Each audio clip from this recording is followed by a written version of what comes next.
SK news Kannada digital ಸುದ್ದಿವಾಹಿನಿಗೆ ಸ್ವಾಗತ.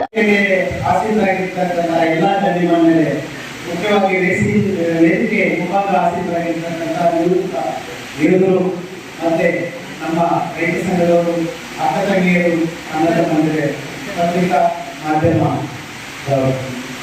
ಮುಖ್ಯವಾಗಿ ಪತ್ರಿಕಾವನ್ನು ಓಡಿಸ್ಬೇಕು ಅಂದ್ರೆ ಈ ಭಾರತ ದೇಶದ ಯೋಧರಿಗೆ ಓಡಿಸ್ಬೇಕು. ಯಾಕಂದ್ರೆ ಅಷ್ಟು ಕಷ್ಟಪಡ್ತಾರೆ, ಬಟ್ ಎಲ್ಲಕ್ಕೂ ಗೊತ್ತಿರಲ್ಲ ಕಷ್ಟ ಏನು.